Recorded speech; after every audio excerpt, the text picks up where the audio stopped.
cego andei. Pai, Senhor, queridos irmãos, aqui quem vos fala é o diácono Márcio Oliveira. Eu vou estar trazendo uma breve palavra para os irmãos acerca da nossa salvação. Em que consiste a nossa salvação?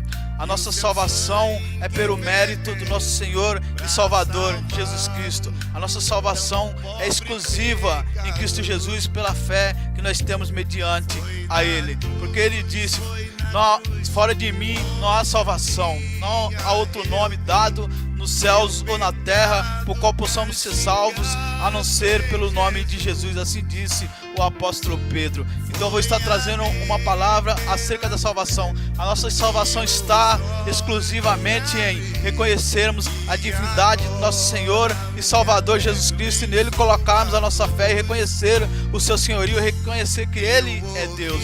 Amém, irmãos? Glória a Deus, aleluias.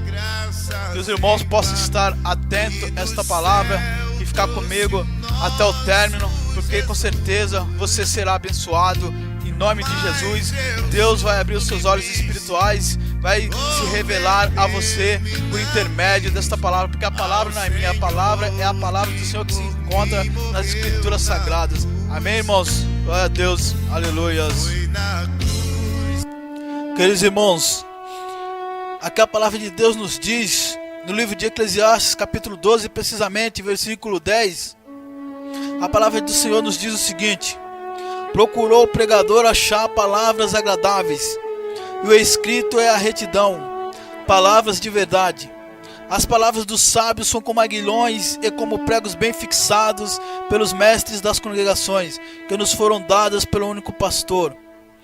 E demais disso, filho meu, atenta, não há limites para fazer livros, e o muito estudar enfado é da carne. De tudo o que se tem ouvido, o fim é: teme a Deus e guarda os seus mandamentos, porque este é o dever de todo homem, porque Deus há de trazer a juízo toda obra, até tudo que está encoberto, quer seja bom, quer seja mal. Aqui, irmãos, no versículo 10, a palavra do Senhor está nos dizendo que procurou o pregador achar palavras agradáveis. É o que vemos hoje, nos dias de hoje. Os pregadores, eles sobem em cima de um púlpito, eles procuram achar palavras que alisam o ego dos crentes, palavras que fazem com que as pessoas venham se alegar, com que as pessoas venham glorificar a Deus, com que a igreja venha dar glórias, mandar uns aleluias para o alto. Glória a Deus, aleluias. Isso é bonito. Devemos pregar palavras que vai de encontro com a necessidade das pessoas. Devemos sim, mas muitas vezes as pessoas, elas pregam essas palavras e esquecem de pregar a retidão, como está falando aqui a palavra de Deus. O escrito é a retidão. Nós temos que levar uma palavra de consolação, uma palavra que vai de encontro com a necessidade das pessoas, mas temos que pregar também a repreensão, a admoestação da parte de Deus para a vida das pessoas. O pregador não deve pregar só palavras que as pessoas querem ouvir. Muitas vezes nós vamos para um culto, nós queremos que Deus fale conosco somente aquilo que queremos ouvir. Não, mas muitas vezes Deus tem uma palavra de repreensão, Deus tem uma palavra de correção. Deus muitas vezes Ele quer instruir a igreja, Ele quer falar algo, quer dar a direção da sua vontade para a igreja. Glória a Deus, aleluias. E a palavra está falando, o escrito é a retidão, ou seja, a palavra tem que ser pregada. Muitas pessoas, elas pregam só uma palavra de prosperidade, fica só na prosperidade. Outras pessoas, elas pregam só a cura divina e fica preso só ali na cura divina, ministrando só a respeito da cura divina. Não, nós temos que pregar as rosas, mas temos que pregar os cravos também, porque a palavra de Deus é de promessas. Tem promessas nas Escrituras Sagradas, na palavra do Senhor para nós. Tem promessas de prosperidade, tem promessas de vida abundante, tem promessas de uma vida saudável na presença de Deus. Sim, tem promessas, mas a palavra de Deus, no meio de todas essas promessas, as Escrituras Sagradas nos impõem condições. Aleluias. A palavra de Deus diz que ninguém vence a Deus sem dar. Glória a Deus, aleluia. Então se nós queremos vencer a Deus, se nós queremos receber algo da parte de Deus, nós temos que dar obediência, temos que dar reverência ao Senhor. Glória a Deus, aleluias. Amém, irmãos? Então, as Escrituras Sagradas, ela tem muitas promessas para as nossas vidas, mas requer de condições. Glória a Deus, aleluias. Qual que é a condição? A condição é, a palavra de Deus diz: se atentamente hoje ouvires a voz do Senhor e cuidar de guardar todos os seus mandamentos, certamente comereis o melhor dessa terra. A condição é os mandamentos, os preceitos que temos que ter em nossa vida, é nos sujeitar ao Senhor. Essa é a condição. Amém, irmãos? Glória a Deus, aleluias. O escrito é a retidão, palavras de verdade. Retidão é sermos íntegro e reto, andar na luz, andar na verdade.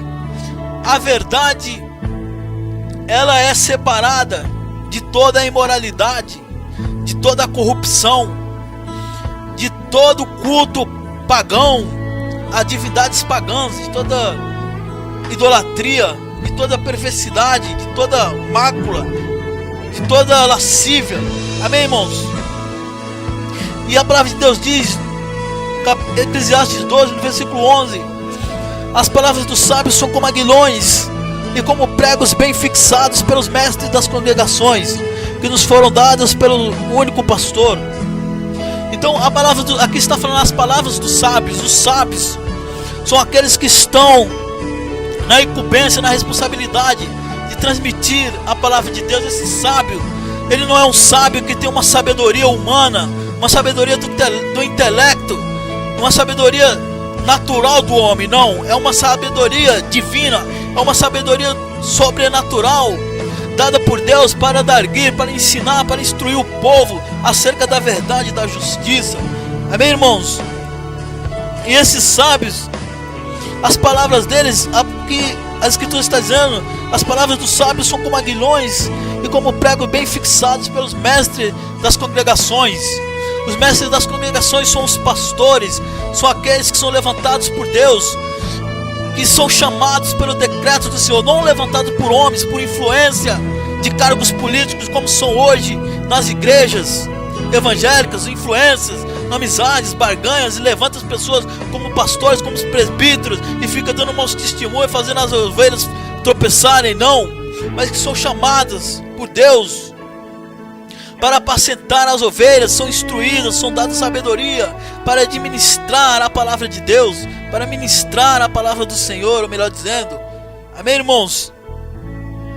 E essas palavras são como pregos bem fixados, quer dizer, que são arraigadas em nosso coração. Quando essas palavras entram em terra boa, elas germinam e dão frutos. São palavras que não caem por terra, porque estão bem fixadas, estão arraigadas em nossos corações. A palavra do Senhor nos diz, o Senhor Jesus Cristo diz que a palavra, quando ela cai em terra fértil, em terra boa, ela germina e dá frutos. Frutos louváveis, frutos aprovados por Deus. Amém, irmãos? E no versículo 12 a palavra diz: demais disso, filho meu, atenta, não há limite para fazer livros, e o muito estudar, enfado é da carne. Demais disso, filho meu, atenta, deseje, não há limite para fazer livros, o muito estudar, enfado é da carne.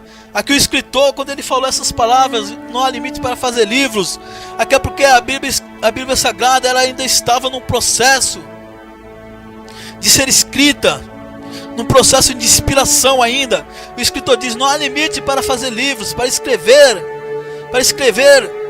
as escrituras, para escrever os livros com influência do Espírito Santo. Não há limite. E se você quer estudar, o muito estudar, o enfado é da sua carne, porque o seu espírito tem sede de justiça de Deus, e deseja e atenta muito a ter conhecimento da parte do Senhor. Mas a nossa carne é limitada, tem um desgaste físico da nossa carne, e muitas vezes nos afadigamos, mas o enfado é da carne. Amém, irmãos? Glória a Deus, aleluias. E de tudo o que se tem ouvido, o fim é: teme a Deus e guarda os seus mandamentos, porque este é o dever de todo homem. Porque Deus há de trazer a juízo toda obra e até tudo que está encoberto, quer seja bom, quer seja mal. Aqui a palavra de Deus está nos dizendo que este é o dever de todo homem, temer a Deus e guardar os seus mandamentos. Esse dever de temer a Deus e guardar os seus mandamentos não é um dever apenas para um grupo de pessoas religiosas, apenas para um grupo de pessoas escolhidas, apenas para um grupo de cristãos, não. Esse dever de temer a Deus e guardar os seus mandamentos, aqui na palavra do Senhor está dizendo que é o dever de todo homem, de temer a Deus e guardar os seus mandamentos. Porque Deus há de trazer a juízo toda obra e até tudo que está encoberto, quer seja bom, quer seja mal. Glória a Deus, aleluias. Bem verdade, irmãos, que a palavra do Senhor nos diz que o ímpio não subsistirá no dia do juízo. O que significa isso? O ímpio, quando ele entrar no estado eterno, quando ele partir dessa vida para a eternidade, ele não vai escapar do juízo de Deus, porque o juízo de Deus, ele é o único juiz que não absorve ninguém. Se nós queremos ter a redenção de nossos pecados, queremos ser absorvidos por Deus, temos que reconhecer a divindade de Cristo Jesus agora, para sermos absorvidos dos nossos pecados, porque hoje Jesus ele está na condição de advogado nosso, mas quando nós partimos para a eternidade, ele está na condição de juízo. Amém, irmãos?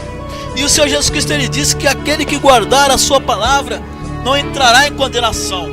Então como eu falei para os irmãos, que o juízo de Deus não absorve ninguém, ou seja, se você está cumprindo a justiça, guardando os mandamentos, cuidando de guardar todos os preceitos do Senhor Jesus Cristo, de andar em obediência à sua palavra, o Senhor Jesus Cristo disse que nós não entraremos em condenação, já partimos dessa vida salvo, para hábitos para morar no céu, limpos, purificados pelo sangue do nosso Senhor e Salvador Jesus Cristo.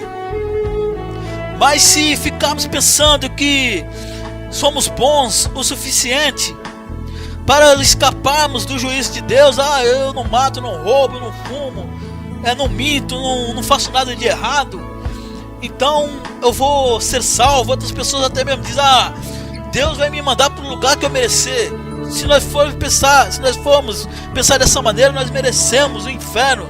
A palavra de Deus diz que nós somos dignos do inferno, porque todo aquele que mente, aquele que adultera, aquele que mata, aquele que rouba, aquele que se embriaga, ele é digno do inferno. Por quê? Porque Jesus Cristo disse que aquele que mente é filho do diabo, e aquele que sacrifica aos ídolos sacrifica a demônios.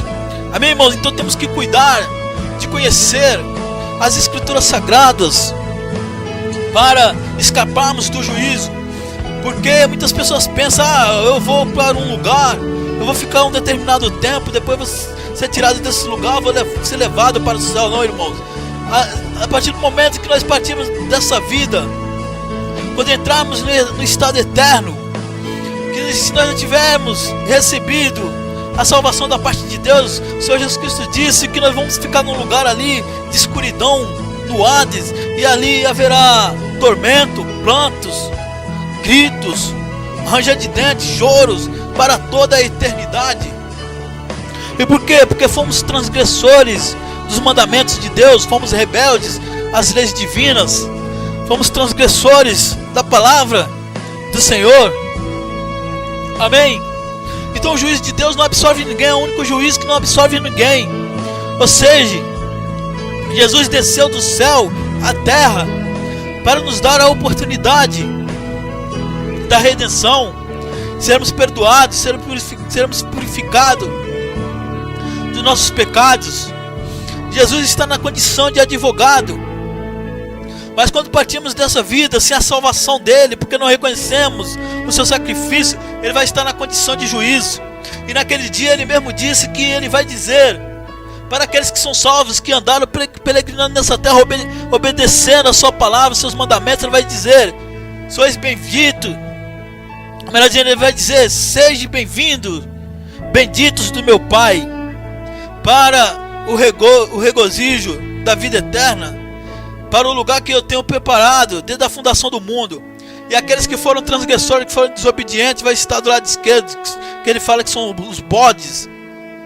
E ele vai dizer: apartai de mim, malditos, porque eu nunca vos conheci. Ou seja, essas pessoas que nunca tiveram preocupação de lembrar do nome do nosso Senhor e Salvador Jesus Cristo, nunca se importaram de prestar o culto, de prestar a adoração, a reverência, que Ele é digno de toda honra, de toda glória, de toda exaltação. Amém, irmãos? Glória a Deus, aleluias. E se queremos ter a redenção de nossas vidas, devemos pautar a nossa confiança somente no nosso Senhor e Salvador Jesus Cristo. Glória a Deus, aleluias.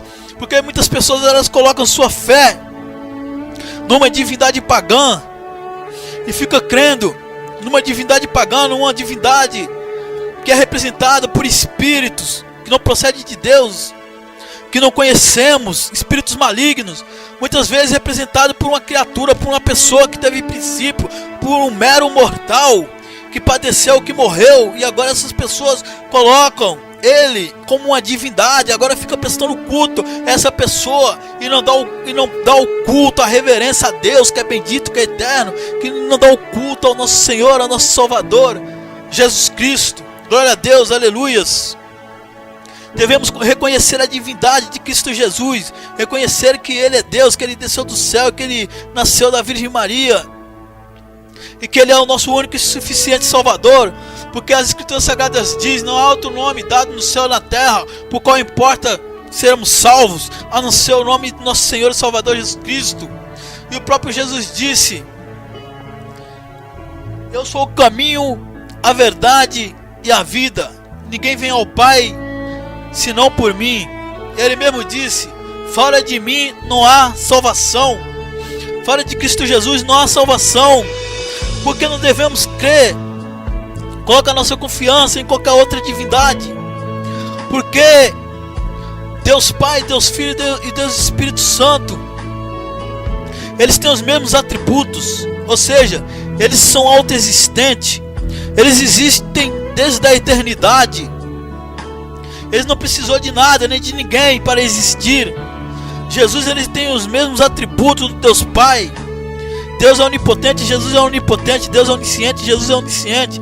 Deus é onipresente, Jesus é onipresente. Onipotente porque só Ele tem todo o poder. Onisciente porque só Ele sabe de todas as coisas. E onipresente porque só Ele pode estar em todos os lugares ao mesmo tempo. E Jesus, Ele tem os mesmos atributos do Deus Pai.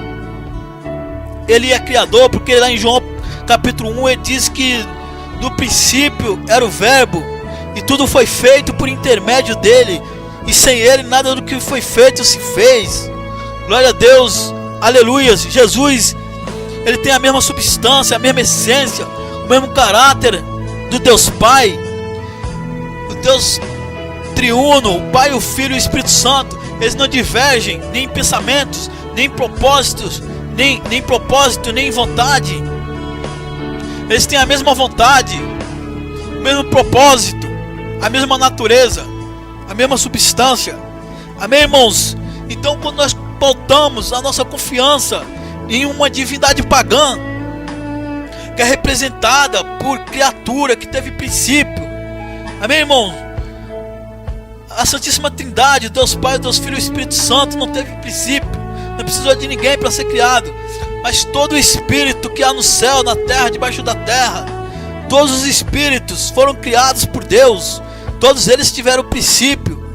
Então, quando nós pautamos a nossa confiança numa divindade pagã, que é criatura sujeita às mesmas corrupções, às mesmas imoralidades lascívias, às mesmas paixões, que pautamos a nossa confiança nessa pessoa que teve princípio, foi criado por Deus, que não tem um reino para nos oferecer, que não tem um reino para nos dar salvação, para nos colocar, que não tem moradias para nos oferecer, e colocamos essa nossa confiança nessas pessoas, causamos abominações a Deus, aborrecimentos a Deus, e colocamos em xeque a nossa salvação. Porque lá em Êxodo, no capítulo 20, o primeiro mandamento que Deus deu a Moisés foi este: não terás outros deuses diante de mim, não façais para ti nem imagem nem escultura do que há no céu, nem na terra, nem debaixo da terra, porque eu sou Deus zeloso, e abomino que o façam imagem e escultura. E o Senhor Jesus Cristo diz que importa que adoramos o Pai em espírito e em verdade. Deus, ele quer ser adorado em espírito e em verdade. Não precisamos nos prostrar diante de uma imagem, artifício, escultura feitas por obras de homens para cultuar a Deus. Basta somente fecharmos a porta do nosso quarto e ali em espírito falar com o Senhor Jesus Cristo, que Ele nos ouve, que Ele nos atende e que Ele nos dá socorro. Ele ouve a nossa aflição e entra com intervenção naquilo que estamos pedindo, as nossas petições que estamos fazendo a Ele. Glória a Deus, aleluia, irmãos. Glória a Deus, aleluia. Espero que você esteja entendendo esta palavra. Então, cultuar outra divindade que não seja a Santíssima Trindade é culto pagão, é abominação a Deus. E se você morrer nessa prática, você vai perder a salvação da sua alma. Você vai passar a eternidade toda no Hades sofrendo sem salvação. Porque Deus disse que a sua glória Ele não divide com imagem e escultura. E lá no livro do apóstolo Pedro ele diz que os homens honraram mais a criatura do que a Deus, que é bendito e digno de toda honra e de toda glória. Muitas pessoas estão louvando a divindades pagãs, adorando a ídolos pagãos, prestando culto, fazendo petições a ídolos pagãos, mas não estão se dobrando, não estão se prostrando, não estão se rendendo diante do Deus triuno, diante do Deus divino, Criador dos céus e da terra. Glória a Deus, aleluia. Que a partir de hoje, se você quer ter conhecimento da parte de Deus, quer conhecer Deus de perto, quer sentir a manifestação da presença de Deus na sua vida, quer ter a intimidade com Deus, quer andar com Deus, quer ter uma vida de reverência, uma vida de devoção ao Senhor Jesus Cristo, comece a buscar entendimento dos evangelhos, comece a ler as escrituras sagradas, porque elas testificam do Senhor Jesus Cristo, elas revelam Deus a você, porque Deus, Ele é um Deus que se dá a conhecer, não de modo exaustivo e completo, mas Ele se dá a conhecer de maneira parcial, e quanto mais você tem sede de justiça de Deus, mais Ele se revela a você. Amém, irmãos? Glória a Deus, aleluias. Esta é a palavra que Deus tem me dado, irmãos. E se você atentou, se você deu crédito a esta palavra, eu vou orar com você agora. Você repete as palavras que eu vou falar aqui. Senhor Jesus, eu reconheço, Senhor Jesus Cristo, a tua divindade. Eu reconheço que o Senhor é Deus, e a partir de hoje eu coloco a minha confiança somente em Ti. Peço que perdoe os meus pecados, me lave de toda injustiça, de toda imoralidade, de toda corrupção, de toda obra perversa. E a partir de hoje, Jesus, eu vou andar guardando os teus preceitos, os teus estatutos e os teus mandamentos, cumprindo a tua justiça. Que a tua graça possa me dar estrutura, possa me dar forças para vencer esse mundo corruptível, possa me dar forças para gerar obras louváveis, aprovadas por Ti. Amém, irmãos? Essa foi a oração que eu fiz pela sua vida espiritual. Agora eu vou orar para as outras áreas da sua vida. Amém? Você que está precisando de uma bênção na vida financeira, na vida espiritual, na vida conjugal, na vida profissional, vou estar orando por você, vou estar intercedendo a Deus por você agora. Senhor, meu Deus e meu Pai, esta pessoa, meu Deus, que está nesta vida destruída pelo maligno, essa pessoa, meu Deus, que está sofrendo perseguição espiritual, talvez foi feita uma obra de bruxaria, de feitiçaria na vida dessa pessoa. Eu quebro toda a maldição e repreendo todo o mal em nome de Jesus. Agora eu repreendo todo o mal em nome do Senhor Jesus Cristo. Essa pessoa que precisa de uma provisão no seu lar, que está em contenda, divisão, colocada pelo inimigo, por Satanás, eu repreendo agora em nome de Jesus. Essa pessoa que está com uma enfermidade, que está desgastando a sua vida, meu Deus, eu repreendo agora também em nome de Jesus todo o mal, toda a enfermidade na vida dela. Essa pessoa que precisa de um milagre na vida financeira, eu oro, Senhor Jesus Cristo, peço que o Senhor dê prosperidade a essa pessoa que está com um casamento destruído, precisa de uma restauração no casamento, na sua vida conjugal. Eu repreendo todo o mal, eu repreendo toda a divisão, toda a frieza colocada pelo inimigo, e eu abençoo esse casamento, abençoo esse lar, abençoo essa casa, em nome de Jesus, Senhor, amém e amém. Irmãos, esta é a palavra que o Senhor tem me dado. Já orei por vocês, vocês estão abençoados. Obrigado por ficar até aqui, até o término, ouvindo esta palavra. Agora você ouve um hino da harpa e depois você fica com rap gospel aí. E que Deus abençoe. Amém e amém.